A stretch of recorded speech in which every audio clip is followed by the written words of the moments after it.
welcome to this week's episode of First Look, Final Word, a podcast where we take you along to see a new movie with us. My name's Pete. And I'm Trevor. What's going on, you parasites? There you go. It's because I was panicking because I didn't know if it was symbiote or symbiote. It's symbiote, though, right? Yeah, I think it's symbiote. Symbiote? I don't know. It depends where you're from. But he is a parasite, right? Let's Like go he with needs a host. Yeah, I don't know why they use symbiote for like Venom and nothing else. I never really hear it with anything else. If you couldn't have guessed, we are going to see Venom: The Last Dance, directed by Kelly Marcel. Okay. The tagline is "Till death do they part." Synopsis: Eddie and Venom are on the run, hunted by both of their worlds, and with the net closing in, the duo are forced into a devastating decision that will bring the curtains down on Venom and Eddie's last dance. Okay. What is their last dance? The curtains down on their last dance. The curtains down, it's the last dance. Like, We're just saying they're dying, right? Well, I thought the last dance was metaphorical, but then that synopsis makes it seem like they're in a No, dance I think- competition or something. It'd be amazing if it was just a dance competition movie. So, of course, we're in spooky October, so we're seeing the spookiest superhero movie imaginable. Right? Is it really? Like Multiverse of Madness is probably spookier than Venom. Well, there's some I guess legit it's a scary monster. scenes It's a in that. monster, I suppose, right? Yeah. It's a monster movie. Well, there's a reason they're releasing it in October, right? It's supposed to be scary, I mean, I guess. I guess. I don't know. We get into it, but I've always found the Venom movies quite, like, I don't understand them. I don't understand, like, what they're trying to be, to be honest with you. Okay, yeah. Let's get right into it. Okay, Yes. so what's Yes. your history with Venom? Well, it's interesting because we spoke about it in the past, I think, but Spider-Man was like my favorite superhero, and I like love all things Spider-Man, and I obviously love the movies and whatnot. But after like Spider-Man 2, they've just done a terrible job with Spider-Man movies in general, and like they tried really hard to like get the Sinister Six things going when they were doing Amazing Spider-Man, and then that fell through, and then now they're trying to do like this Marvel universe in Sony. So what is it? What do they call it? Hold on, I was looking this up. The Sony Pictures universe of Marvel characters. That's what it stands for. SPUMC. Yeah, Spunk. And like, I don't know who put that out there, but they're hopefully they're long fired by now because Call it the Jizz universe. the Spunk universe. Like, Yeah, I what think the heck? I think they're calling it something different now. Yeah, and then they call it the Sony Spider-Man universe, which makes way more sense. But every now and again they'll still throw it out there. The Sony Pictures universe of Marvel characters. Yeah, I think someone said what this acronym sounds like to some listeners, like especially like UK For listeners, most I think, people, right? yeah, I guess so. But it just makes me laugh every time, though. So yeah, like everything they've kind of been doing, and Venom was kind of the first big one. That was a hit for them, right? Because everybody thought like, how's that going to work without Spider-Man? And then it came out, and for my money, it didn't really work without Spider-Man. It was fine, but it made a shit ton of money for him. And I still don't understand how that happened.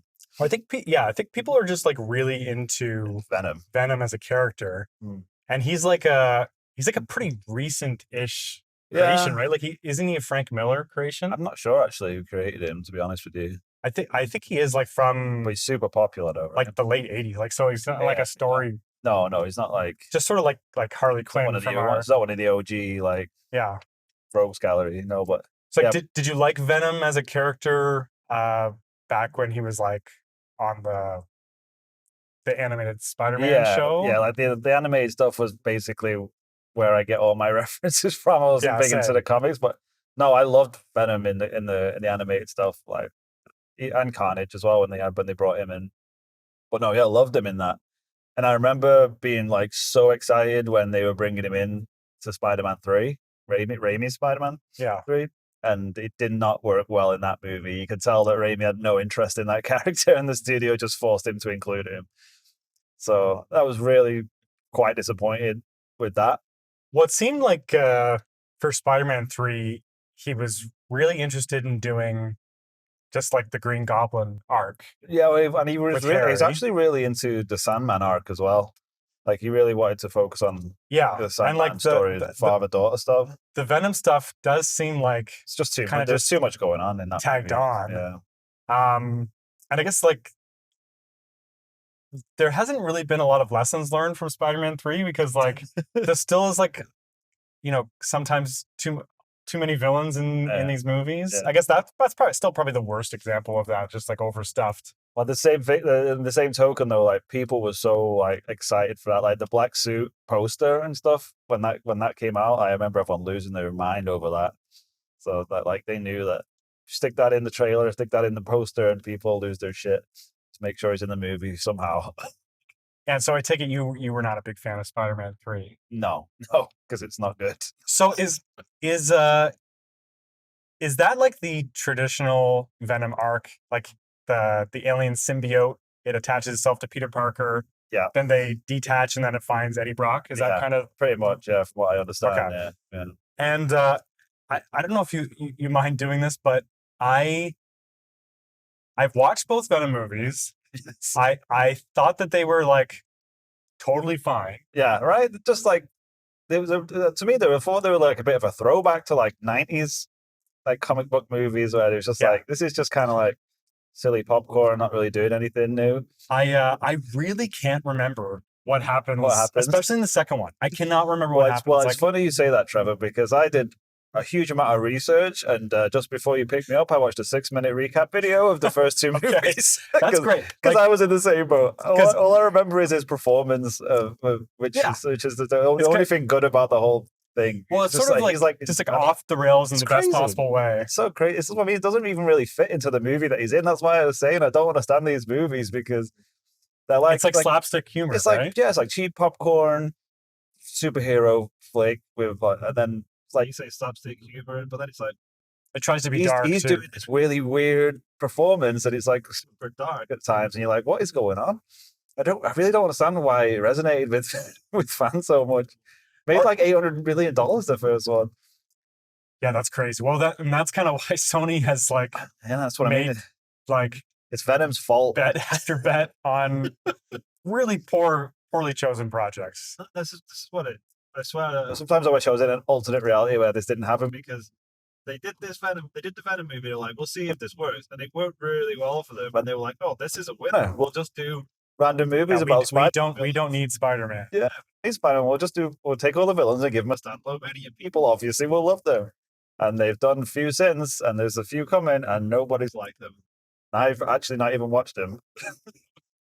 I have not seen either Morbius or Madam Web. No, neither have I. And I'm not super hyped for Craven.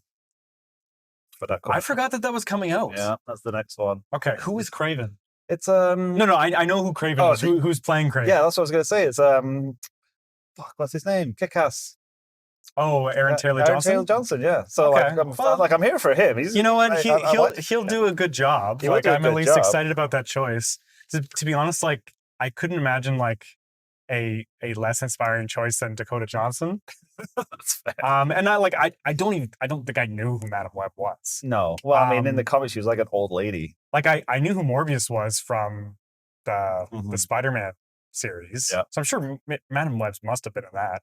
Yeah, I remember she was in that. She was in the Secret Wars arc. She was in Morbius from the animated series had like the suckers out of his hands. He wasn't allowed to. That was just like people. Burned in my mind, like because like I need plasma. He's like sucking plasma. He's not sucking their blood, and it's out of his hands. It's funny because that's like, just like a studio. They danced around it so much where it's like you're not allowed to say he sucks blood, but they were basically saying he's sucking blood, but like it's plasma, but it's basically they've got no blood left when he's done. Yeah, it's like okay, well, what's that mean?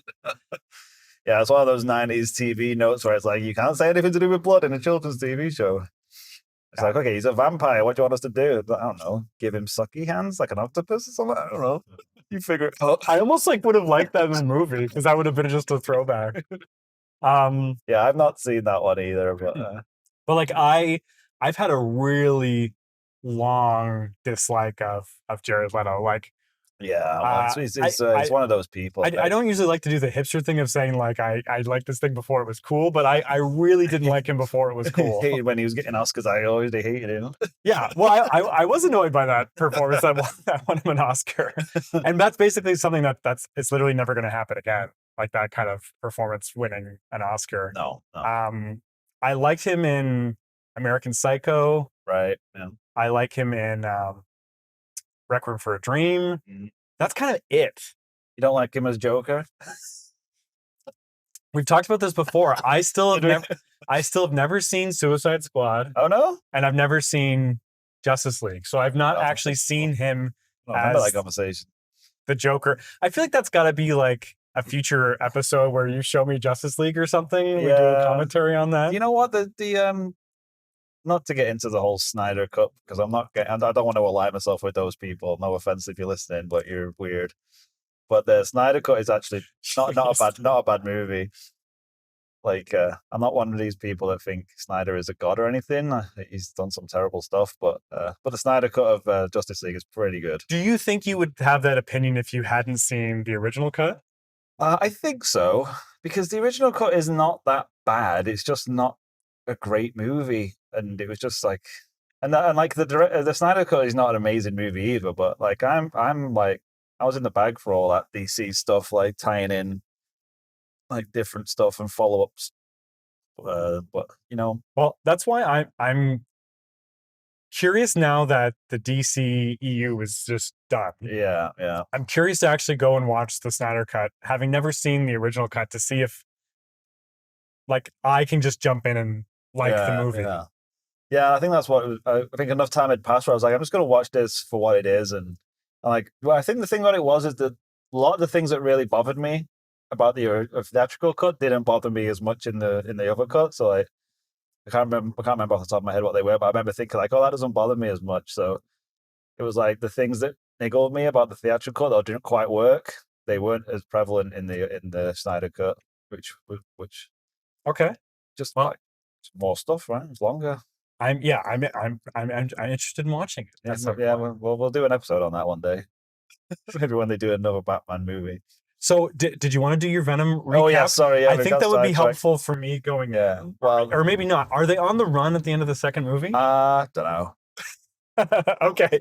Well, I'll Well, yeah. let me catch us in the audience up if you're listening to this and you don't want the first two Venoms spoiled. I don't know why you're listening to this. Yeah, and like a caveat is that like this is me trying to recall a 6-minute recap I watched like a couple of hours ago. And you've also seen the film. And I've also seen them. Yes. Okay. So the first one, it sticks with the classic. Like, there's a probe sent out into space. It comes back, but this is like they were actually going out to collect them, I believe, because they come back with like 5 specimens. One of them escapes, but then so they've got 4, and they're basically just like nefarious pharmaceuticals companies just trying to use them. So they figure out that it has to fuse with a host, so they're trying to get it to fuse with a host. But every time they try, they both the host and the symbiote both die. So, I'm going to jump in with questions all the time. Go for it. Okay. First, go for a question. Is Aziz Ahmed in the first one or the second? First one. He's in the first one. Okay. Yeah. He's the main. He like runs his pharmaceutical company. If I'm remembering. Okay, because that's what I'm picturing when you're talking about that. Yeah. But I might be getting the movies confused. So but I think I'm good. So Tom Hardy is Eddie Brock, the journalist, who is good old American boy Tom Hardy. So he's like reporting on this nefarious company. Something to do with his girlfriend is a doctor or something. Is it an ex-girlfriend? It's an ex in the second one, I believe. I think they break up in the first one. Who is the female lead? I feel like, honestly, I feel terrible because I literally watched honestly, it and I was like, oh, I forgot she was in it. And then, I don't know what it is about these movies. It just completely has left my mind. I want to say Rachel McAdams, but I know that's not right because she's in the Doctor Strange movies. Yeah, but I know I think it's someone like at that it's level, a type. right? It's a Rachel McAdams type. But anyway, so whatever things transpire, he ends up getting in there to do some snooping around, being a journalist, and gets infected by the symbiote without realizing, and then just kind of gets kicked out. So he starts acting weird, doing all his weird Tom Hardy stuff, so like sitting in a tank eating lobsters and stuff. So his origin in this one is very similar to Peter Parker Spider-Man, right? Like he's in a lab and he accidentally gets basically infected. The symbiote comes from space and gets on him without him realizing. Although he doesn't get a cool black suit. He doesn't know how to sew. Exactly. So so then basically stuff happens, plot happens, and then he figures out that he's got this venom on him, And then he starts talking to him, and they like come up with a partnership. Does he like eat an live animal or Yeah, something he in the eats, first he eats one? animals and he eats people as well. I'm pretty sure. Like he Yeah, like eats, he bites people's heads off yeah, he and just stuff, literally right? eats people. Yeah, because they have like an argument about it because Venom says they were in space looking for a planet that they could go and basically take over and eat all the people and like bring all their Venom friends. Yeah. And Tom Hardy's like, oh well, like if you promise not to be eating people, like we can be like a superhero together and like start doing stuff for good. And he's like, all right, we'll do that for whatever reason. So they become kind of like a little superhero team. So is Venom himself a good guy by the end of the? No, not really. They kind of have that like antagonistic relationship where Venom's just like, I just want to eat the bad guys and, and like be a superhero, but I kill people. And Eddie Brock's like, no, you can't kill people. Then they have a disagreement about that. And then, meanwhile, the people at the pharmaceutical company have realized that he's gone. They figure out that he's in Eddie Brock, so they're trying to catch him, but they can't because he's Venom. But then they have an argument, and Venom pisses off, like literally just goes and jumps on somebody else and gives him the finger. Okay. So then Eddie Brock doesn't have Venom anymore. So then he gets captured by the pharmaceutical company, even though he doesn't have Venom. So they can't get anything off him. And then Venom he attaches onto. Oh, he's in Mrs. Wu. No, the old Asian lady that runs the convenience Yes, store okay. that had the cameo in Across the Spider-Verse. Oh, that's right. Okay. So apparently he's in hers, but Eddie Brock's girlfriend goes to get him and says, "You need to help me go and free Eddie." So she's like, "Okay." So he goes on her, and then she transfers him to Eddie, and so he can escape. And then they figure while this has all been happening, the symbiote that had gone missing, that's the only one left now, and that attaches with Riz Ahmed, right? And he becomes a new symbiote. I forget his name now, but he's like, Okay. he's the foil to Venom. So there's two big alien symbiotes. I'm remembering this now, and that's honestly that's like every single like early Marvel movie, Yeah, right? that's what I mean. It's like the the bad same guy plot. gets the powers we've seen the good guy be using during the first half of the movie in the third act. It's just a mirror of the quote unquote good guy is now the bad guy, and their plan is to take a shuttle into space to get a bunch more symbiotes and then come back and take over the world. So Eddie and Venom go to this shuttle launch to try and stop him, and they've figured out that heat is the only thing fire is the only thing that kills them. I guess fire and like really loud noises they don't like.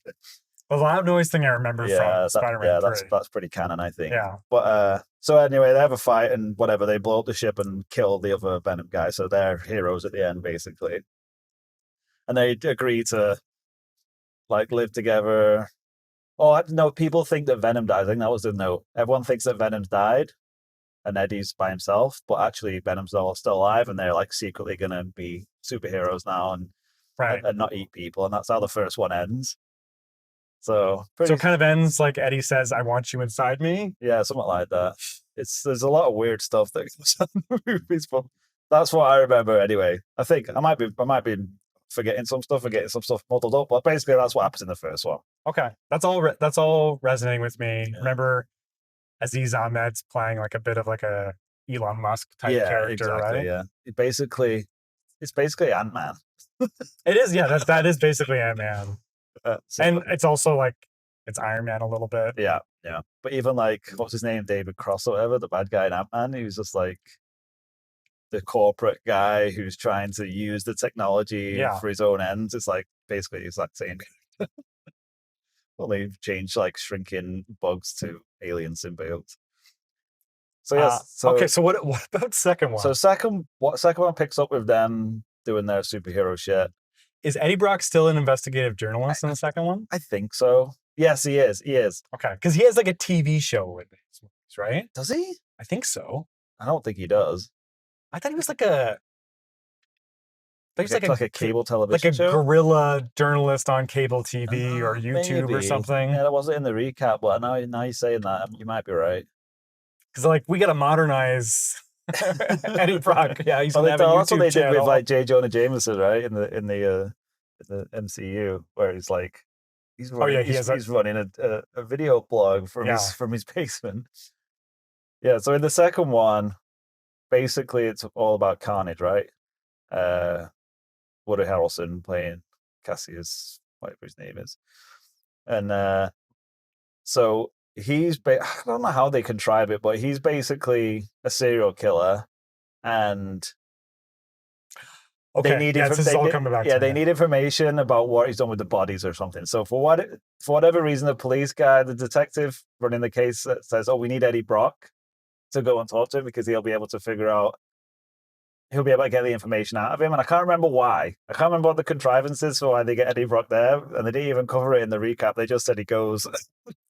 Is this guy is Woody Harrelson on death row? Think so. Yes, he is. Yes, Okay. he's on death row. So they have to find because out where he's a serial the killer bodies are before he they kill him, dies. yeah.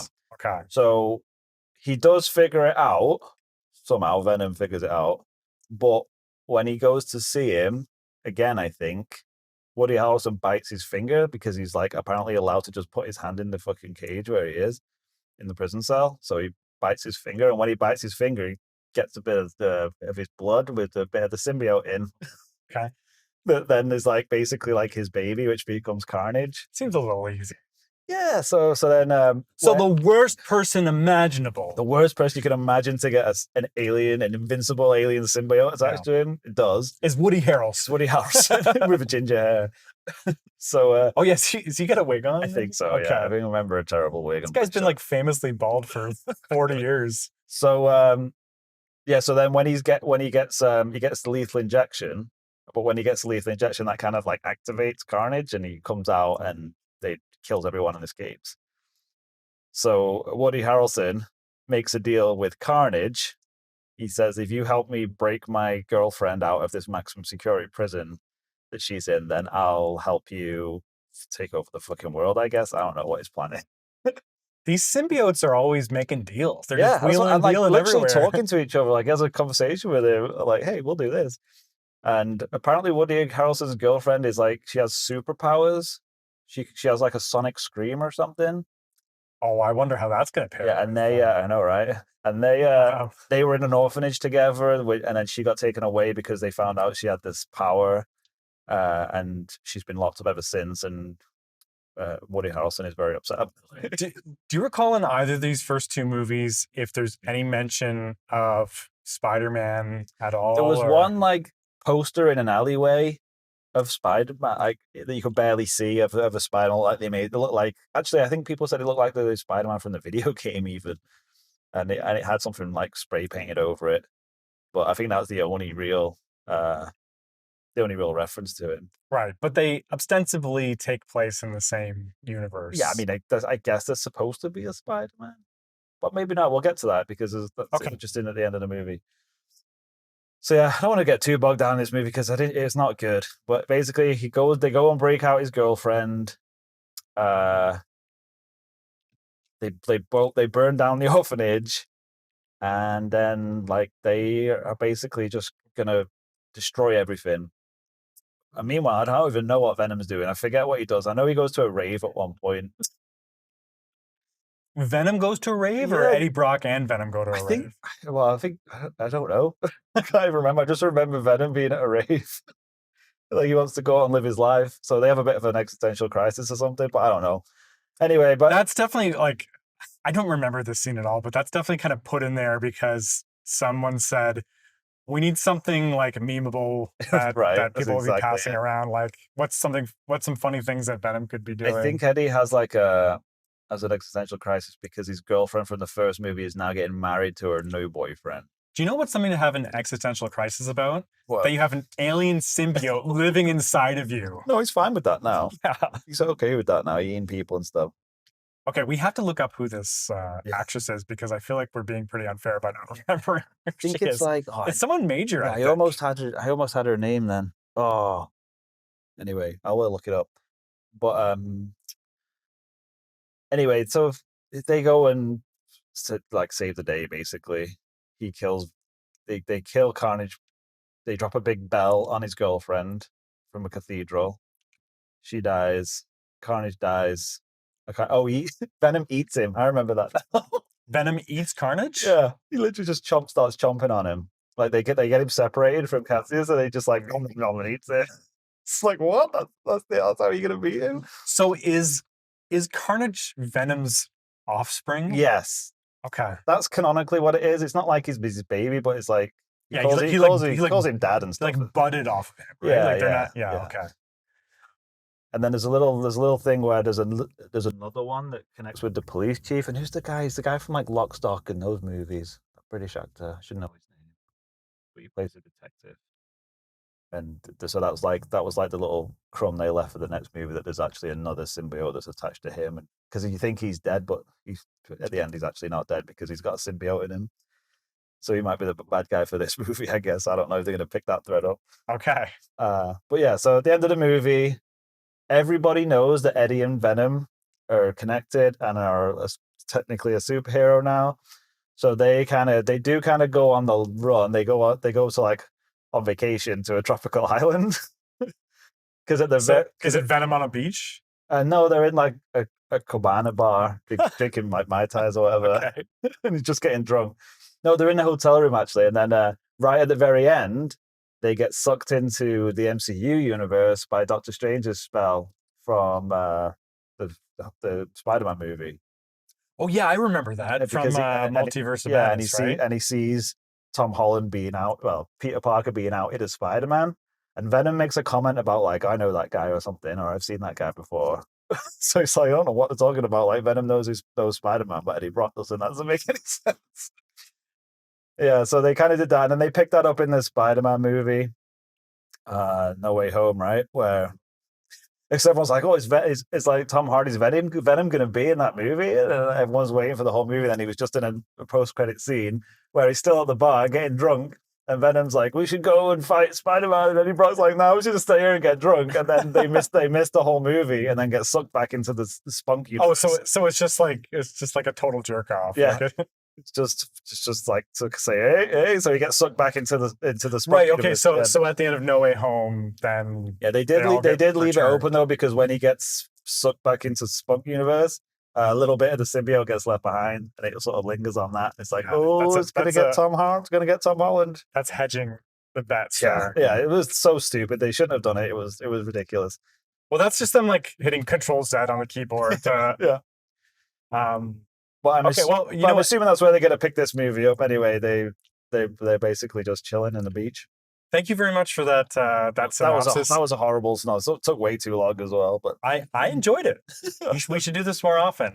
No, because I watched both of those on back-to-back nights with my brother-in-law. Oh, really? After I got my kids to sleep. So I don't remember them very well. No. Well, that's the thing about them, is like they're quite forgettable. Yeah, I didn't find them like offensive or they're anything not, like right? that. Like it's not like offensively bad or anything. They're just fine. Like they're just crazy enough to be interesting, but just like in terms of a narrative plot of a movie, it's just like, man, it's nothing. It's not very exciting. It's not doing anything exciting. Yeah, well, I just find Tom Hardy so inherently watchable. That's the thing, right? If it was anybody else, the movie would not work at all. It would be horrible. But for some reason, like the amount of effort he puts in, and like you say, it's just so watchable.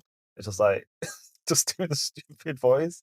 Well, and check out our episode on the bike riders, where we talk about our favorite actors, or our favorite like actors and performances for like different voices or different accents. Because Tom Hardy's in the Bike Riders, I think, doing an incredible job. Yeah, he does a much different accent than he does in Venom. And like he's always captivating. I don't think his voices are always good, but they're always interesting. Makes a choice and he sticks with it. Yeah, certainly. And he goes 1,000,000% with it. Are you looking up who's starring? Okay.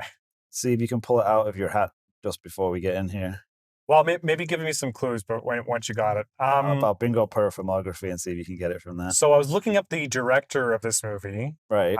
Kelly Marcel. I don't know her. So this is her first movie.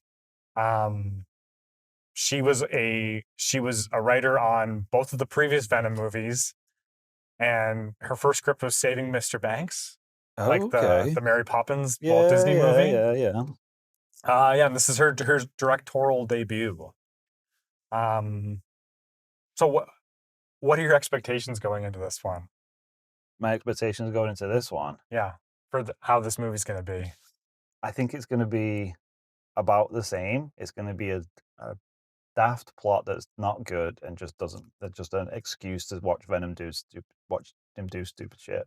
So are people still interested in seeing Venom do stupid shit? I don't think they are. From what this looks like it's tracking. And like from what I saw, like this is opening night, and I saw like I went to book tickets today, and it was like third. I had to scroll down far. It's like third billing still behind like Wild Robot. Yeah, And Wild Robot's a great movie. yeah, Have you seen it yet? yeah, I have. Yeah, It's great. I went to see it the other day. I was tearing up. Actually, I've not watched the whole thing. I shouldn't say that. I only watched the first hour. But Did you like have to leave the theater or something? no, or? I didn't. I got it on streaming. Got it on streaming. Yeah, it's on streaming now. Is it really? Yeah, it's on Prime Video. Pretty sure. Okay. That's definitely where I got it from. Yeah. Hey, I've incriminated myself on this podcast plenty of times. No, it definitely is because I always wait for it to be on streaming before I watch it. My daughter, I think she liked it overall, but she was like quite traumatized at some of the stuff that happened in The Wild Robot. Oh yeah. Because it's like, like especially the first half is very violent. Like a lot of like it just like kind of shows how cruel nature is. Yeah, because she was not ready to handle that. like eating like animals and stuff. Yeah, but like I kind of commend the movie for doing that because kids movies are not like rough like that, like they kind of used to be. So that's something I definitely appreciated about it. Wild Robot, very good. I wonder, like obviously this movie got greenlit in a world before Morbius and Madam Web both belly flopped. Yes. Before Aquaman 2 belly flopped, people were kind of like losing interest in these like. Well, that's why I'm really interested to see how this movie does.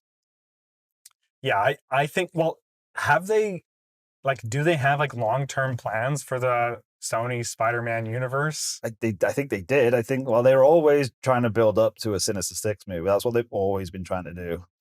That has to be like, and that I have to assume that's what they've been trying to do with this, right? But it's like wasn't like Michael Keaton as Vulture was going to be in it, right? They had him in the. I don't know how the heck they. Well, because I guess they lent the Vulture character to Disney, right? I don't know how for the MCU. I don't know how that thing. I don't know what that contract exactly says, like whether or not it excludes Spider-Man from appearing in any of these movies. I think it definitely does.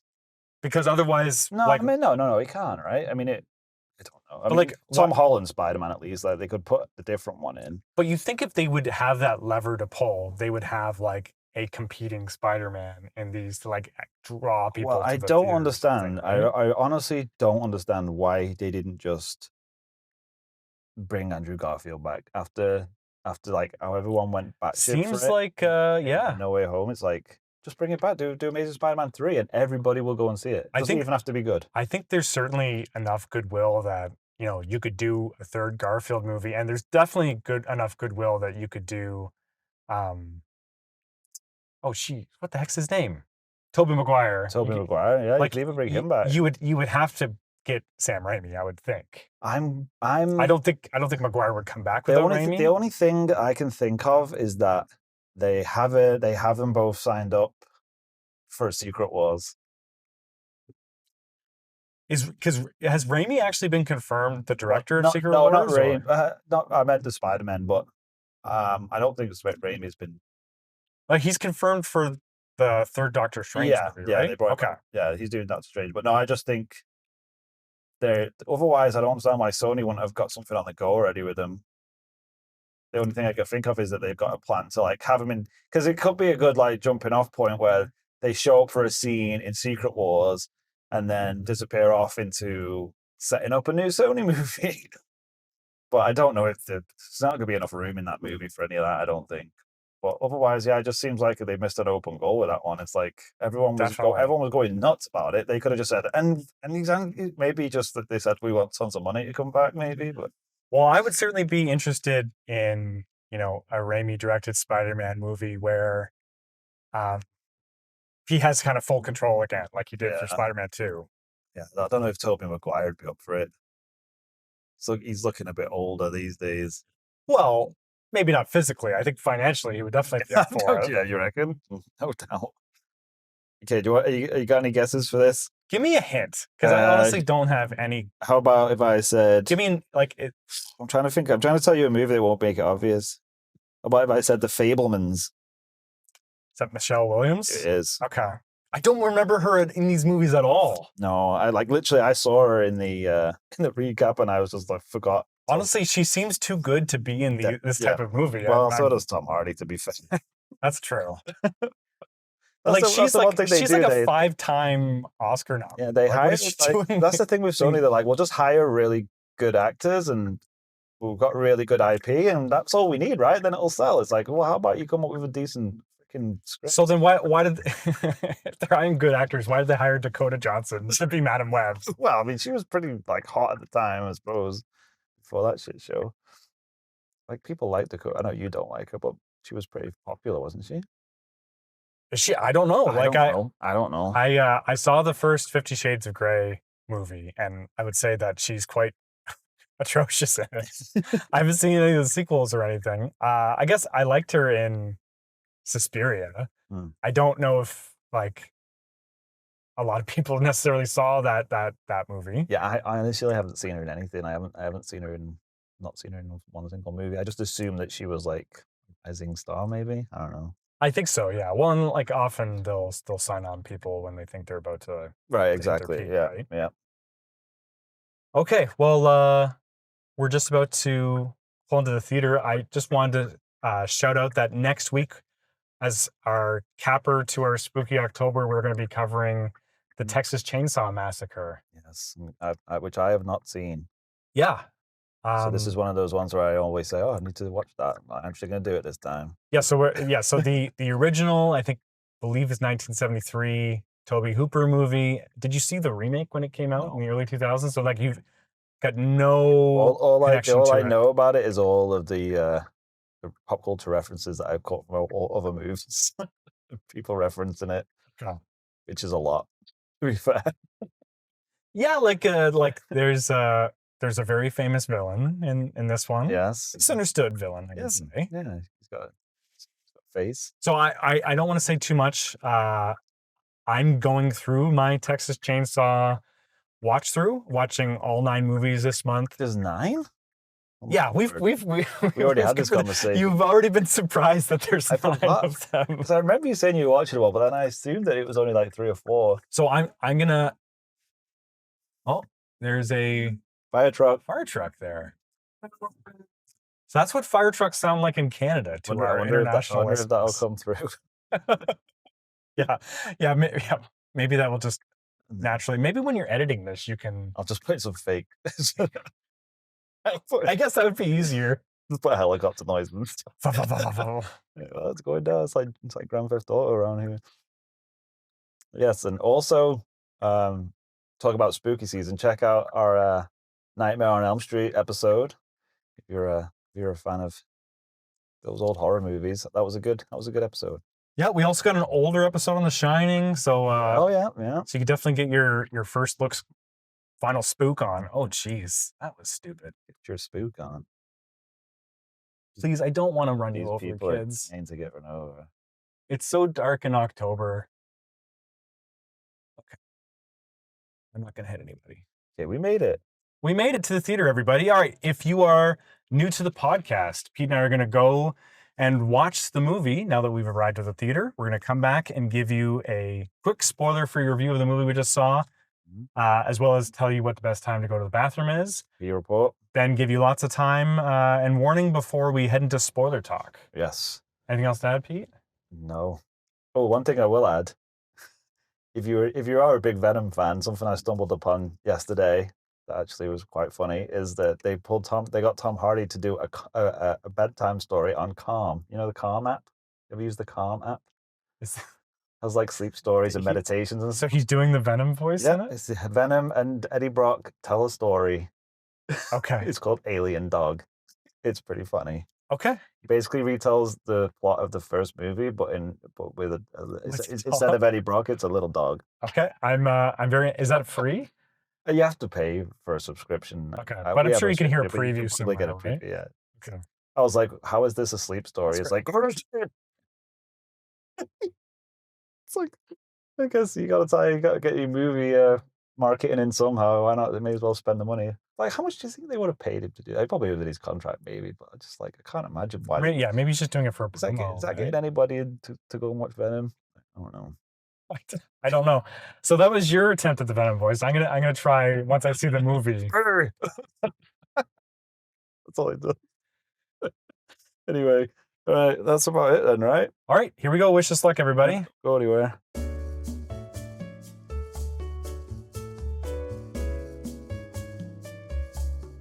Welcome back, everyone. Just seen Venom: The Last Dance. The Last Dance. Do you think that was their last dance? Yeah, I would say so. We're just going to maneuver in the. Sorry, yes. In the parking lot. I could have let you go there, to be fair. Yeah. It's a bit of a it's a bit busier than normal. We came to an earlier show, and there certainly was a bigger crowd than when we saw Joker Folie à Deux. So I guess that's some good sign for this Venom entry, but it was still far from full. Yeah, it wasn't that full. And there was only there was only 2 showings today, I think. So it's not like 2 showings in the IMAX or 2 showings total? I think just 2 showings total there. Oh, actually, no. Yeah, I think there was 2 on IMAX, and I think there was 1 regular. Yeah, and I will say that I clocked it in at 1 hour and 32 minutes. That was a short movie. I know it said it was like 140, but it's probably all the credits and stuff. Yeah. Yeah, I guess it 132 with the credits start. Yeah. No, it's you don't often get that sub 2 hour movies these days. So no, I like that. Not to spoil anything, but it got to a certain point. I thought, okay, this is going to be the big second act fight, and then they're going to go to a different location for the third act. And then at some point, dawned on me, I'm like, oh no, this is the final part here. So it ended much sooner than I thought. I didn't have that. I mean, I had read that it wasn't that long, so I think maybe that's why. But yeah, no, I've been disappointed if it got to another location. Okay, so let's get right into it. What did you think of Venom: The Last Dance? To be honest, I think it was exactly what I was expecting when we talked going in. It's not a good movie, I don't think. I thought it was quite ridiculous. And it's just him doing crazy stuff as Venom. And then the threadbare plot of him not really going to many different locations. But now I think about it. But yeah, the stuff in it makes no sense. It's full of plot holes. None of the decisions anyone makes any sense. None of the situations that anybody are in make any sense. And you just don't worry about it. I suppose if you go into the third Venom movie, I don't think you have to worry about things making logical sense. Yeah, if you were to ask me, is this a good movie? I would say, what a stupid question. What you expect? Of course, it's not a good movie. The other 2 weren't good. I don't understand how this got a trilogy. Really, it's kind of bewildering. It really is, and it made money though. That's why.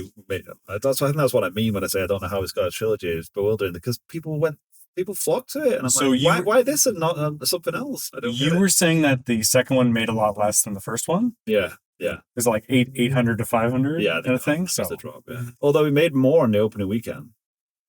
I thought that was interesting. It made right, but then a big drop off, I guess. Its opening was bigger, but then a huge drop off because it wasn't as good.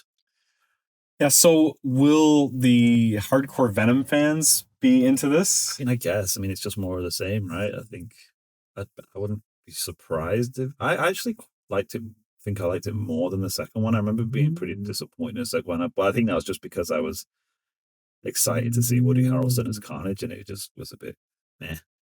But well, I'm gonna endeavor to remember this one better than the second one.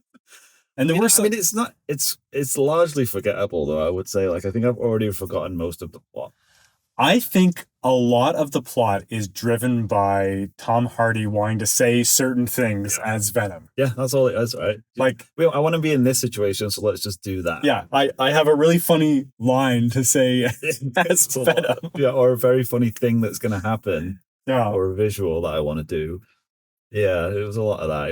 It did seem like a lot of strung together sequences versus a coherent sort of through line. Not that I was really expecting a coherent through line. So we did read in the synopsis that, they're fugitives on the run. Yeah. This was sort of a road movie. Yeah, it was. I also, towards the end, it kind of clicked for me that, have they been trying to do a Butch Cassidy and the Sundance Kid thing this whole time? So, because there was sort of like a final showdown sort of thing, like True. Butch Cassidy and the Sundance Kid. They're being hunted for most of the I guess it's most of like all three of them have kind of been buddy movies, right? Yeah. Which they really try to nail home this time. Without spoiling it at the end, but it's very much like remember all those great times from all these movies, these guys. Yeah. Which I really still find interesting because honestly, it seems like he hates him most of the time. Well, but this one, like, it did seem like they were less antagonistic. Yeah. They were on the same page for most of it. Like, he doesn't have much choice, though. There's like, I guess so. He's like, there's trust and there's love there. Yeah, true. Does that make for a more interesting movie? I don't know. It was an evolving dynamic, so I'll give the movie credit there. I don't think that the action sequences were well done. No, I don't think the direction of it was that great, to be honest with you. There seems to be a house style for these Venom movies where there's like, a fast forwarding of action with like disjointed cuts in there. Like, so they sort of cut it and then, pick it up again like a second before they cut it to give you like a bit of a jarring feeling. Oh, really? I didn't notice that. I don't know why they do that. But it's definitely like, it's intentional. It's not that's just bad editing, right? Like it's something that they're trying to do. Yeah. I don't want to criticize this movie for having bad CGI because they've all had bad CGI. Yeah, like I think Venom has never looked good. And to your point, I feel like some that might even be intentional. Yeah, well. I think so. Like I don't think you can try and make that design look like realistic. It's not. If you did make it look realistic, it would not be able to achieve the tone it's trying to do. No, it'd be terrifying. Exactly. Well, although they did go from terrifying in a lot of this, like the opening scene is like, I was like, are we in the right movie? It's like smile Lord of the Rings. It did seem it was very Lord of the Rings. Much like, oh, this is got Sauron now. And it's very much let's not have the portal open up or whatever kind of movie, right? Which we've seen a million times. This was a bit of a different take on it, but like it's still basically the same thing. And the plot device in this is very convoluted. It made no sense. None of it made any sense. I'm just going to throw that out there. We can get into it in the spoilers, but none of it made a lick of sense. And they kept repeating it to different characters, and then the amount of just exposition that they just say in this movie was hilarious. I was laughing so hard at points where it was just like, we need to do this so that we can talk to it. I was like, who are you saying that to? Like, it doesn't make any sense for you to say that at this point. Well, we'll say at the very beginning of the movie, so it's not really spoiling. It happens in like 5 minutes. So Eddie Brock and Venom are in Mexico. They replayed the scene from No Way Home. Like the whole like the scene, they just replayed it. Was Danny from Ted Lasso in that scene too? Okay, that's what I'm telling you. That is the exact same scene. Okay. When until he gets sucked in back to his own world, then he goes to. I'm glad he got more screen time, which means a new paycheck for this one. That too, because when I saw him at the end of No Way Home, I was like, oh, it's I was kind of hoping he would have a bit more time. Yeah, because they took him away. Oh, well, spoiled it. He wasn't off the board, let's say, and then never came back. So it's very weird that Juno Temple was also in this movie. Like they had two people from Ted Lasso. Ted Lasso connections. It's so strange. It is so strange that they had two people from Ted Lasso. It's a very British affair, actually, because Yeah. And Stephen Gray was the name of the guy I was trying to remember from the first movie, Yeah. the British actor. He's back, and Risa Fans is in it. It's like all British people. And like, yeah, well, and obviously Tom Hardy. Exactly. And Juno Temple, like, I'm a big fan, but like, she cannot do an American accent. Like, she's like, ends up having to talk like this. Yeah, it was the a whole bit like, movie. it was a bit like, wonder why they chose her for that role. I think that someone, whether it's the director or one of the producers, Tom Hardy likes Ted or Lasso. Tom Hardy likes Ted Lasso. Like, I honestly think that is the reason. Probably. Yeah, we can get into that character as well in spoilers because I didn't love it. I had some issues. No, can I ask you a question? Like, what was her like traumatic backstory in her childhood? I don't know if they really covered it. Her brother got elected. Yes, I know. Like, she's just. It's like, oh, I see what you're doing. I see what you're doing, Trevor. She mentioned it like 5 times. Yeah, but I never understood why. What was the purpose of that? What was the point? What was the point? Well, without getting too spoilery, I think a lot of the things that they did in this movie was specifically so that they could pay it off in a certain way at the end, and there was no other reason for it. It's not going to make a lot of sense without spoiling it, but the only reason they're doing it is for electricity, I guess. So it's like we need a link to electricity for this, so we can pay it off later on. So let's be electrocuted by lightning. It's ridiculous. Same thing with the other girl. Like, oh dear, it was bad. Christmas ornament girl. That's so fun. It's like I guess like everyone's given a thing. It's funny. I like in this movie. Yeah, that's the thing. That it's like we'll just give you one thing, and that will be the whole thing that we know you for. That's the only reason why you're here. Yeah. So how did you like Tom Hardy in this one? He's doing more of the same, and I think he obviously enjoys doing this. That's why he produced and co-wrote this one. I think he was story by. Yeah, sorry, no, right. Story by him and the director. Actually, I think the director screenplay was the director. I think as well. But like story by and producer credit, you can tell he's into it. Otherwise, why would he? I mean, I guess he got a big paycheck for it, but he must enjoy doing it. But I think he loves doing the voice. Yeah, I think that's what it is, right? Yeah. Because the Eddie Brock role, he's kind of just doing sad sack like all the way through, just like sad sack. I've got a headache, depressed sort of thing. Yeah, man, I don't know, Venom. What are we doing here? Please don't my shoe.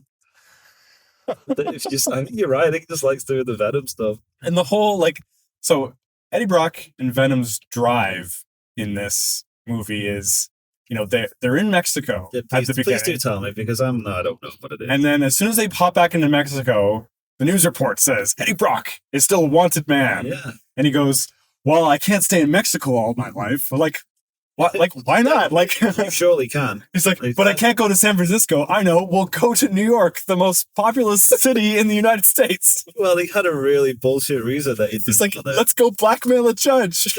It's so funny. This is not spoilers. This is the first 5 minutes of the movie. Yeah, honestly, it's fair. This is let's get moving. We're going to go to New York.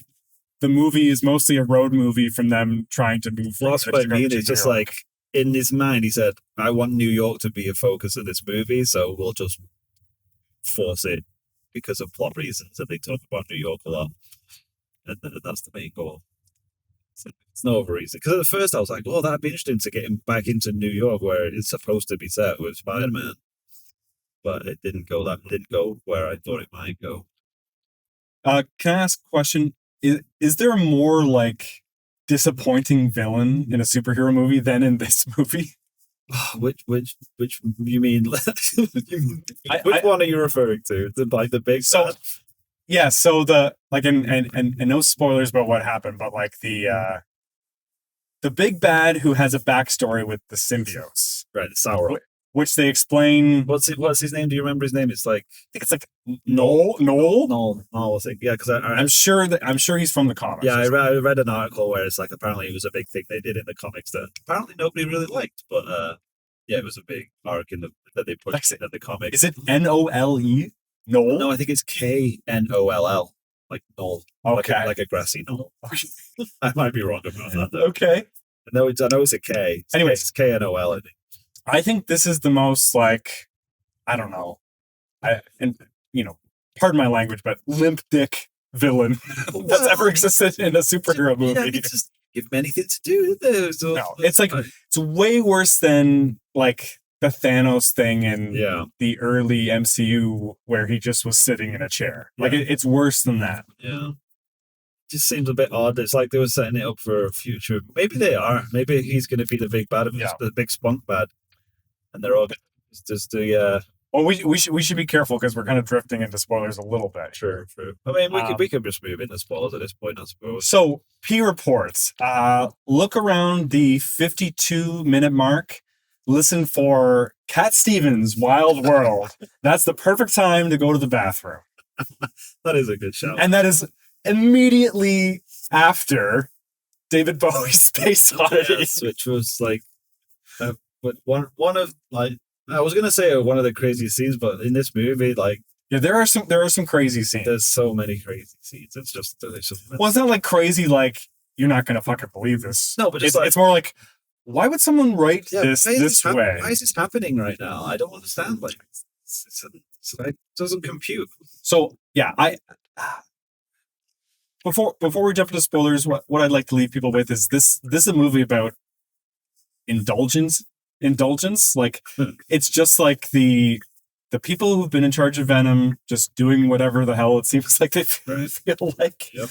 But honestly, you can feel like joy and love for the character in there. So even though I do not think this is a good movie, I can respect that the people making it seem to really like doing it. Yeah, and I'd echo that, and I'd also say that if you enjoyed the Venom or the Venom movies previous to this, then I think you will enjoy this one a fair amount. I think it's having more fun than the other two, even though it's probably not as good as movies as the other two in terms of plot. Well, it's the first one I've seen in theaters. Okay. I can't really tell you what my ranking would be. Like, no, they're kind of just all the same. I just like, I don't really feel much for Venom. Yeah. One way or the other. I did not hate this movie. No, it just even though I think it's not very good. No, my thing is that, like, I find it confusing. It confuses me. It confuses me of what it wants me to feel or think. I don't know what it's trying to tell me to think. I don't know what it's trying to say. So I'm just kind of I get a bit like, I guess I'll just enjoy it for what it is. But you get like, it's getting whiplash from it, going from like really comedic crazy stuff to like really violent action, and like, I don't know what's going on. I don't know how I'm supposed to feel right now. Yeah, you almost kind of wish it was more, balls to the walls crazy. Yeah, like it might just go all out, right? Like, don't even worry about it at this point. But yeah, I feel like it does pull back a bit sometimes. But I mean, you gotta get the Spider-Man fan in, I suppose. Right, so before we head into spoilers, just want to remind everybody, check in this time next week for our episode on the Texas Chainsaw Massacre. Yeah, looking forward to that one. Let us know how much you love Venom and how much you love Spunk. Venom. Reach out to us at firstlookfinalwordpod@gmail.com. Yeah. All right. Anything else, Pete, before spoilers? Spunk, man. How much you love Spunk? I know there's some Spunk lovers listening to this podcast. Yeah, enough Spunk. Okay. All right. So if you are bothered by spoilers, I'd say drop off now and come back when you've seen Venom: The Last Dance. Yeah. All right. Let's get into it. So where you want to start? I want to start with I'll start with the villain. No, I want to start with Juno Temple's tragic backstory. Like I was trying to say before, the only reason that character existed and why she had that stupid backstory is so that they could do the speeds to Venom with the electricity. Only reason. I thought she was already going to have had superpowers. That's why they did that. There was no reason to do it, though. There was literally no reason. There's no reason to do it. And like, and it took me until about 20 minutes into the movie to realize that her arm was not supposed to be working. Yeah. And I was like, well, that's odd. That's an odd choice. Why would they make a point to show that her arm's not working? And there was no reason, only to show that when she was healed. Yeah, she got healed at the end. I was like, I almost felt like, that's what I felt like. A lot of this movie seemed like it was setting up future things. It was like, in the future, we're going to have Juno Temple's Venom fighting fucking Sauron. Yeah, It's all just her origin story, and it's like, but I don't understand why we want that. I definitely thought that at times that they're setting up for future things, but then this also feels like a movie that's very well aware that it's the last one. It's the last one. So That's what I it's was like. confused by It's like it's obviously Tom Hardy's last one. Like, he's not coming back, so it's very much like, oh, he's gonna go. But then it also seemed like but it doesn't necessarily mean that, this universe is done. If we make a lot of money, we've got Juno Temple, and now we've got fucking shit tons of symbiotes. So it'd be grand. I really do want to focus on Juno Temple because it shows her having a nightmare of her brother, her twin brother, tragically dying. It very much focused on her. Storm. It was like, we're with her now for the next 5 to 10 minutes. Just showing her everything that she's doing. It shows her driving to work. Yep. She's got a picture of her brother on her dashboard. She touched the dashboard and said, "This should have been you, bro." I'm like, you're just driving to work. Do you fucking do this every goddamn day? Yeah, because I was a bit like, is this the first time she's been there? And then, she says, it's my lab. And then Well, I think maybe she was talking about because they said that they had some of... And this is the other thing. But they clearly had symbiotes already. Yeah, but this is the thing I'm confused about, because they played it up like when they went and got what's his name, Tommy Rojas, when they went and got that bit of symbiote that he'd left behind, and they were like, we've got this now, we're going to take it back to the lab, and then they called Juno Temple and they're like, yeah, we've got this bit of Venom now in the lab, and then they never referred to that again, as far as I can remember. Did they give him like an extra shot of the symbiote and then that was supposed to heal him? I don't know. I think there's a missing scene in there somewhere. It's like, it seemed like they just forgot about it. And then they're like, oh yeah, but we've got hundreds of them. But then when she's in the lab, she keeps fucking talking about her dead brother every 5 seconds. It's like, yeah, my brother really wanted to work in Area 51 and now I'm doing it. It's like that was like 20 years ago. This is crazy. And I've been working here for 10 years and I still can't stop talking about it. Yeah, there was a lot of that in this movie, though, to be fair. Like, there was a couple of, like, obviously ADR, like, after the fact bits. Oh, yeah, there was ADR all over this just like, let's explain more. We need more exposition. And yeah, so the movie, now going back to Noel, the movie starts with it just jumps really awkwardly into that. Really dark, like actually physically dark, but like, almost like, it's like a freaking horror movie. I was like, what is going on? Yeah, I thought that was trying to show like the symbiote home planet or whatever, but that's some kind of like can you Phantom Zone. Can you explain to me, like, they talked about it a lot, but I still had no idea what was supposed to be going on. So he created the symbiotes, and then they turned on him and trapped him on this planet where he seems to be like, I don't know, stuck in a chair. He's stuck in a chair. But he also has these fucking dog things that apparently hunt symbiotes and can go fucking anywhere. Yeah. But that doesn't... It's like, what's I'm just so confused. How does that happen? How does it make any sense? What's he been doing in the meantime? Like why hasn't he pulled one of these levers before? Because I guess they were waiting to see, what did they call the thing that he was? The cipher or fucking some shit? A codex. Codex. Like, I guess they were waiting for a codex. This is the thing I don't understand. So, I don't know why I'm trying to understand it. Well, so it's very much like he's a Titan. He creates the gods. The gods imprison the Titans. Okay, but, right? But why then would there be a specific special guy that would be a key to unlock him? So, I think that they said in there that because Eddie Brock died and was brought back to life, then there's a codex there now. Yeah, but then they also said that Venom was the only one that could be the codex, because there was plenty of people that... Did they? I know. Yeah, okay. Like, towards the end, they're like, he's the only one, right? He's, like, got to run away, because otherwise, just like somebody else would die, and then another symbiote would bring him to life, and there'd be codexes all over the place. Well, that's what I find so frustrating about this movie, because doesn't make any sense. But even taking it all at face value, like, it doesn't. The entire time, all they have to do is say, "Okay, you know what? One of us has to die, and we'll save all of Earth," and then that is the end of the movie. And not even all of Earth. The amount of people that die in this movie. Because Eddie Brock wants to stay alive, and so does Venom. It's insane. It's very much insane. Like, all the symbiotes are just like, yeah, get the codex out of here, and then they just die. Yeah, like there's like when LT4 is like, I'm just gonna shoot Eddie Brock, and they're like, no, you can't do that. And the Christmas girl like brings Venom back to save him.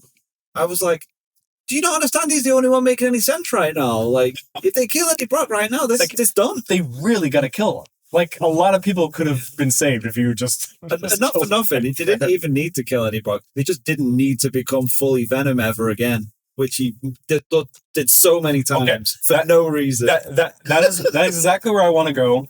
I want to do a breakdown of what I consider to be the best scene. Is it him dancing? So he's at the casino, and Venom's like, "Oh, I want to gamble." There you go. We just do the voice. How was it? That was pretty good. Okay. I want to gamble. That's pretty good, actually. Okay, thanks. I'm not going to do it again because I'm going out on a high note. Right. And I assume it's going to be like a scene where. Doesn't he reference Rain Man? Yeah. There's some pretty good lines in it, to be fair. He's absorbed a lot of the culture in your time. He knows all the words to Space Oddity. He does. So he's in the casino. I'm assuming that he's going to use some kind of alien power, and then they're going to hit the jackpot. But what happens is way funnier in that he just loses all of his money as fast as possible. I think it's very, very funny. Like kicks the fucking machine. And then he sees the woman who runs the convenience store, who wins the jackpot at the same casino. Just inexplicably, she's there. Yeah, she's just there. And they go like, "Hey, is Venom still there? You should come up to my penthouse to party, to freshen up and party." And they do. And so they go up there, and then meanwhile, the whole of the world is looking for Eddie Brock at this point. They're all looking for him.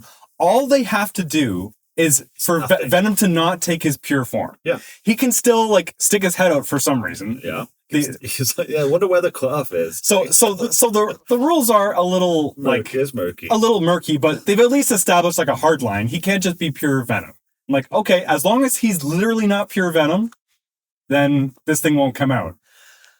It's like, but he has to be pure Venom in this scene because we want him to dance. Well, exactly. So he's like going to be in the trailer. He's like, it's called The Last Dance. We have him dancing. It's like, right? I have to leave now because you're in danger for me being here. And then she's like, "Oh, come on, dance with me." And then Venom's like, "Yeah, I want to dance. This is you never let me want to do what I want to do." And then he's like, "Okay, Venom, you can dance." And then he turns into Venom, and then they just start dancing. And then they're dancing for about 30 seconds, and then obviously that thing finds them. Yeah. Yeah, because it's like 3 or 4 times when they do that, where he turns into full Venom and then the thing finds him. But at least in the other ones, they kind of try and make it so that there's a reason for it. He kind of had no choice, like needed to save Eddie. Well, that one is just like, nah, fuck it, I'm just gonna dance. Well, and so that's why I kind of admire that scene, and I doesn't give a fuck, right? Well, doesn't care. Exactly. Like I'm taking that as like the thesis of the movie, and that like this is Tom Hardy's thing. Yeah, he loves Venom, and then the director Kelly Marcel, she's been there from the beginning as a screenwriter. They're both saying, let's just follow our base impulses for Venom. Yep. Venom is a guy who wants to do whatever he wants to do, whenever he wants to do it. Let's just have a dance scene here because who the fuck cares? And he's kind of stupid. He makes really stupid choices. Let's just move the plot along through a dance.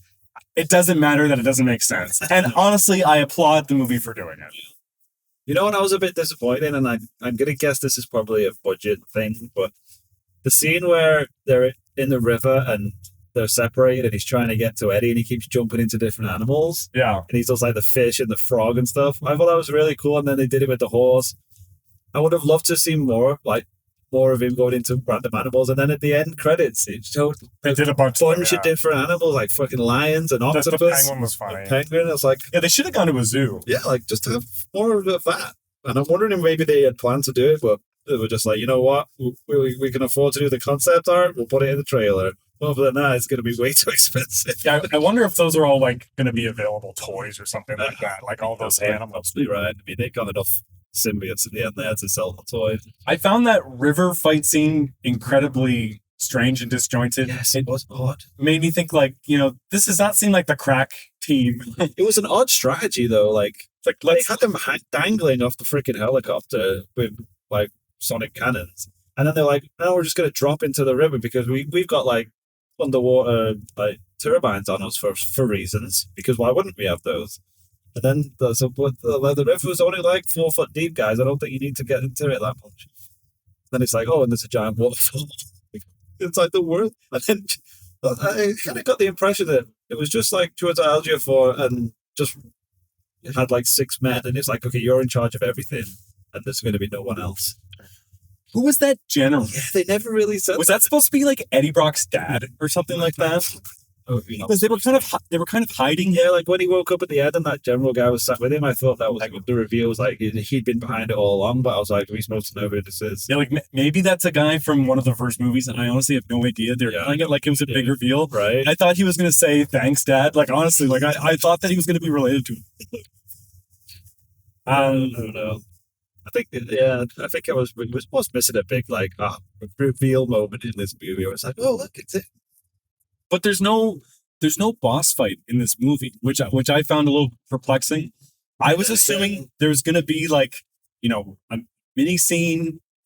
Well, like a mini climax with the stuff at Area 51, and then they would have like a bigger battle, like maybe not in New York necessarily, but close to New York. Yeah. With Noel, who's the big guy, he would get released, and they'd find some way to cram him back in. But like he just doesn't get released at all, and like the climax is just like that thing that's been chasing them. There's 10 of them now. Yeah, I wonder if this is a script that has a whole other act, like you say, where they go to where Noel comes and they have a huge battle and it's crazy and all this stuff happens and they're like, what, we need to scale that back. Let's keep like we can maybe get $500 million out of this movie max.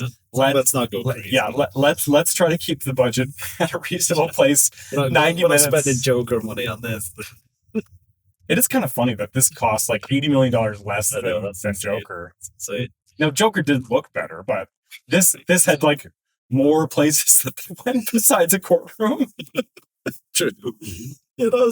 So many like contrivances in this movie. Like they sent the one Demogorgon dog thing that's been chasing totally a Demogorgon. Just chasing them for the whole movie, and like you say, that then going back to Noel's planet, it looked like he had like an infinite amount of those things that he could send. But he waited until like I guess it did call. He bit his time, and then it called for more. And he was like, "Oh, now we know where it is, so I'm going to send more." And he sent like one more. And I'm like, "Why don't you just send all of them?" But then at the end, like a bunch came, but there's still only like 4 there because he killed them all at the end. Can you explain to me why the one was able to call home at that time and why it didn't call home before then? All I can assume is that it decided it needed help at that point. Okay. You know what? I don't know. Yeah. There was no reason. It was just, that's what I mean. And then he did call home and he sent one more. It's like, what? But at the same time, it's like, what are you trying to do? Because I'm assuming they need this thing, whatever it's called. Yeah, how did they get it? Were they going to extract it? That's why he was just killing everybody. So that's why I find it so perplexing. If he killed Eddie Brock, then that thing wouldn't exist anymore. And it looked like he was trying to kill Eddie Brock a lot of the time. Well, why introduce this as a concept if you're never going to remove it from the body so we can actually see what this looks like, see it unlock the lock, or explain how it works in any way? There's definitely an act missing from the movie that had that exact thing happen. And then someone along the way made that call. Like, I think you're absolutely right. You know what? I was really bugged me, and I don't know why it's such a stupid thing to get hung up on, but I don't understand how Venom knew about the fucking acid shower. How do you know what that was and that Chiwetel Ejiofor could turn it on? Because we only saw him do that when Juno Temple was watching him doing it. Yeah, and Eddie Brock and Venom had no idea that was there. They didn't even see that. That activation station is so close to where the acid splashes down. It's fair though. That whole thing is just like, why is that? Why does that exist? So they're using that to like break down Area 51. It's like Chekhov's acid shower. It's like it's like, hey, we need to break this stuff down. Let's put everything under this giant acid shower that I'm stood right next to. Like, why? That's insanity. But it's a good job they had that random door that was acid proof that they could already run. Did it seem like the symbiotes could have just broken out whenever they wanted to? Yes. And also, I don't know how Venom got out. Did he just decide to break out, or did Christmas Girl help? Yeah, that was another cup scene, obviously. Well, I guess they wanted to be more of a surprise reveal. But yeah, I'm assuming she got him out. But the thing that the first movie made very clear is that they can't just merge with anybody. Yeah. It's like, it's difficult. And in this one, they were like, I'm just going to jump on this guy now. Well, what have you been waiting for? I guess they said like release them all, right? Or like release them, and they kind of released them, but they look pretty fucking released earlier on when they were looking at them. Yeah, I don't get it. It's just like show us all the cool different kinds of Venoms we can sell. We'll have Rock, we'll have the Thing version, we'll have the Flash version, we'll have Christmas version. And then they all died so quickly. Yeah, They had like, no sense really? of self-preservation. They're like, we have to protect Venom. He's the best of us. Like, why? He's the only one that has the key in him. Does he? Is it? Okay, why is that? Like, they all should have just been like, let's kill Eddie Brock. Seriously, just kill that guy. We don't even need... Venom will be fine. We'll get him a new host. We'll just kill Eddie Brock. Then everybody in the whole universe, by the way, is going to be fine then. Honestly, yeah. Honestly, Like- yeah, I didn't get... Like, what is his motivation anyway, the main bad guy? He's... Like, he wants to destroy everything? Is that it? I think he wants revenge on the symbiotes, I guess. Well, why did they even trap him in the first place? Because he was a dick. What was he doing? He made them, like, do their homework, brush their teeth, that sort of thing. Yeah, they did an absolutely terrible job in, like, making me at least understand why that guy was a bad guy and what he was trying to do and why they stopped him and why I should... Just crazy that they would introduce him as a concept and then it just does not pay off at all. I guess they were like they want him to be a Thanos type character. Yeah, it seemed like it, right? But yeah. from everything I was saying before, they're calling the movie The Last Dance. Like, I really have to think that they knew that this is the last one they're gonna get away with. Well, it's very weird because, to your point, it's the last dance and then it's the last of the trilogy. There's no more Venom after this, and it starts with the introduction of this big bad guy, and it ends with the him saying, post-credits scene is him being like, "Still here. I've not done much this movie, but I'm still here." And it's like, why do that? It doesn't make any it's sense. perplexing. It doesn't make any sense. It seemed like it was part 2 of a trilogy. If you're going to go down that route in terms of introducing a bad guy, Yeah. the third movie would all be about fighting him. But no, this is the end. It's gone now. Well, I guess Juno Temple's gonna have to fight him. Yeah, speeds to Venom, I guess. So, like, Speedster Venom is a thing I don't know. before? Okay, like you're referencing it. It's like Venom, but with electricity. So fucking stupid. And like the visual imagery it was trying to show was that, was her relationship with a Christmas tree girl and their friendship, did that kind of repair the trauma that she had in losing her twin? Is that what it was saying? Because it was like, it was intercutting and juxtaposing the images of her and her brother together with her and Christmas tree pin. Yeah, I didn't get that. And also, like, did the symbiotes choose their appearance based off of who they were joining? Like, was it an electricity symbiote because she got struck by lightning? And, like, was she green and red because of the Christmas tree pin? I think she was green and red because of the Christmas That tree pin. seems like a stretch, though. Why? Why, if you were an alien symbiote joining someone, why'd you be like, oh, that pin's a nice color. I'm going to base my entire appearance off that pin. I think the symbiotes are really into themes. Guess so. They respect. I like the one that was like, I'm just going to stick 2 of us together and we'll just be 2 people, but 1 person with 2 heads. Yeah. Like, that's an interesting choice. Then Venom just kind of absorbs all of those creatures. Yes, I don't know why he was able to do that and then spit Eddie out, which yeah. Isn't he supposed to be? Yeah, he's supposed to be weak without Eddie, right? Yeah, it's like, but apparently they can just like Do whatever. plot for plot reasons. That's why. They're kind of like Green Lantern-ish, right? In their ability to morph, I guess. whatever. But Not for whatever reason, without a host, though, it seems like they can't do nothing apart from be a blob and roller. but like, why can't they have like blades that are as sharp as helicopter blades? Helicopter blades are like the sharpest thing in the universe. Very, very good point. They're like, we need to get the helicopter blades. It's like, Let's finish this. so it looks cool. And like, I thought it was a real bad decision to make those things invincible. Like, I think it would have worked way better if there was just a lot of them, because they kept killing it, and then they kept being like, "Oh, it's not dead because it sticks back together. It's like the T-1000." But then they kept trying to kill it, and then like, "Oh, this time we'll blow it up. This time we'll chop its head off." And it's like, do you guys not realize that it won't die? Like, why do you keep being shocked by the fact that it won't die? And Well- it felt like it just took all the reasoning out of it. It's like, don't even fight it at that point. I don't know why acid is more powerful Right. than falling from 10,000 feet. We're getting blown up on the top of a mountain of dynamite or whatever it was. It's like, it doesn't make any sense. So, I mean, if it just like, Acid plus explosion. if they would just kill like it. would send one that got killed, so he sent another one, and like, that would make more sense. Like, they kept sending them, but he kept killing them. But it's like, no, we're just going to send one, and he's invincible. And it's like, well, why don't you just send 10 that are invincible? And this whole thing would be done, right? But they still can't see what they're actually looking for. Except sometimes it looks like they can see. Yeah. It's like, It's kind of like T-Rex rules. if he just never turned back into Venom, that thing would have just still been walking around in Mexico, like not having a clue where they were. Yeah, just a little bit of self-control. Jesus Christ. So I really don't understand why he was hanging onto the side of that plane rather than just like sneaking onto it. So it seemed like a really weird choice. Just gonna hang onto the outside of this plane because that's less inconspicuous than just like sneaking on it somehow. What did you think of the whole Otto Hightower? Well, I was surprised because he was freaking Doc Connors from the Marvel Spider-Man universe. Oh, really? Yeah, he's the Lizard. Oh, I did not remember that. He was in No Way Home. They brought him back. So he was literally in the last Spider-Man movie, and they brought him into this movie as a random new character. That whole family was just like... Was he real? I could have sworn that was a different actor. No, He wasn't from the Andrew Garfield one, was he? No, yeah, he was. It was Rhys Ifans. Okay, yeah. So I was picturing the Dr. Connors from the Tobey Maguire ones, no. who never got to be the Lizard. No, the one from the Amazing Spider-Man that actually became the Lizard. Yeah, they brought him back in the No Way Home.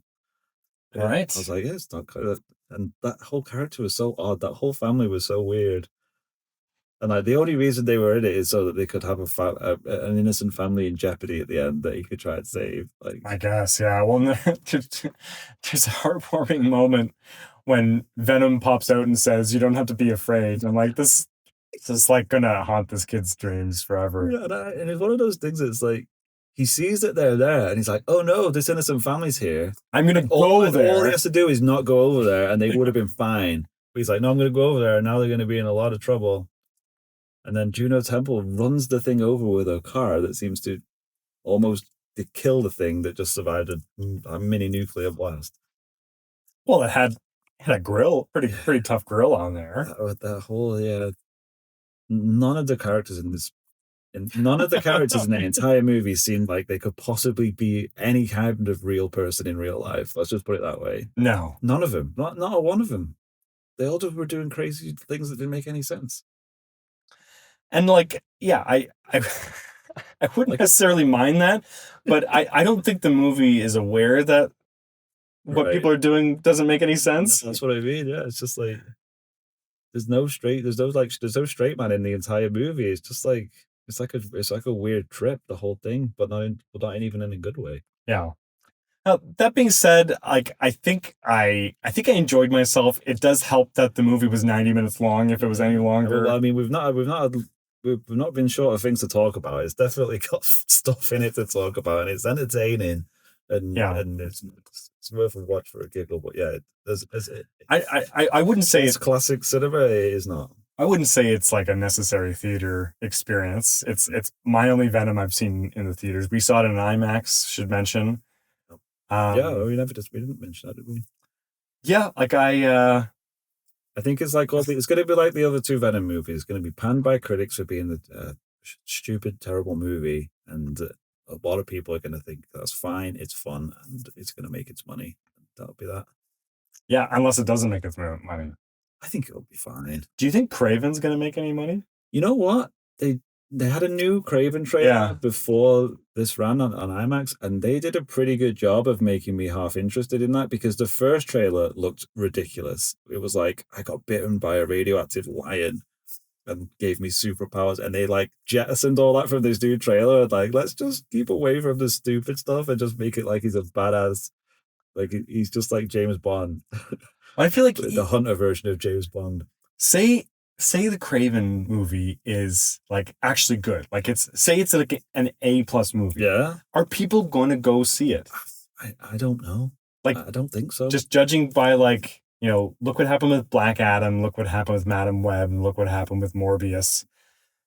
Like superhero movies with movie stars, but with unrecognizable IP. Yeah, I think that's going to be a tough sell, really. I mean, I don't know, maybe Aaron Taylor Johnson a good enough pull to bring people in? No. He looks good. He looks great. Like I'm a fan. I especially like him recently in Bullet Train. I was literally just going to say, did you see him in Bullet Train? Because he was amazing in that. And I think that's why he's being talked about as potential the next Bond. Yeah, I still think that it's too safe of a choice. Yeah. I mean, obviously, but I wouldn't mind seeing it though. But like that was really heavily rumored for a bit a couple months ago. Yeah, but then it was sort of dropped. So I wonder if they were like far along in contract negotiations and something might have fizzled out.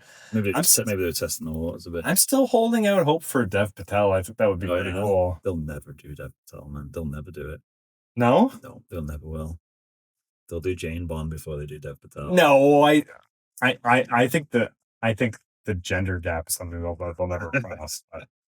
Well, I mean, there were rumors about that last Daniel Craig one that was like the new 007 was a woman in that, right? Yeah, they were just doing that to piss people off, which I think is very funny. Just trolling the. I don't really like that movie very much, but I thought that was a very funny part of it. It was so convoluted too. It was like, we need to make this happen. Then we'll just like retcon it immediately. Oh. Anyway, all right. So next week is Texas Chainsaw Massacre. I'm looking forward to that one. I'm really getting into the Halloween spirit here. What else we got out on the horizon? So will that drop? When is Halloween? Is Halloween Thursday or Friday?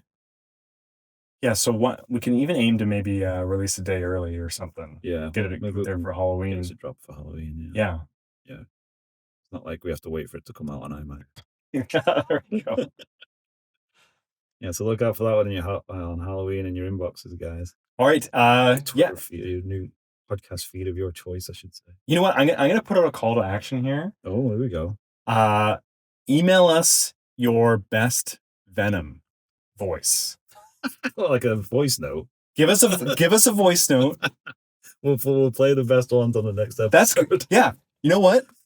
You'll win. We'll play a year's free subscription to the podcast. We'll play a lifetime free subscription to the podcast. Yeah, we'll play our favorite one on the next podcast. So I'll put it out there. Can you beat me? Can you beat? I think that was pretty good. I can't wait to listen to it. I'm not even gonna do it. Okay. Yeah, so I want the inbox just flooded with That'd be a good listen, actually. Good for that. All right. So that email address is firstlookfinalwordpod@gmail.com. Love to hear from you guys. Send us a voice note, guys. All right. Yeah, well, until we get a bunch of Venom voices in our inbox. What did I just do? I hope we get one at least. Yeah. Come on, someone do it. Well, until then, that's the final word. Bye. Bye, guys.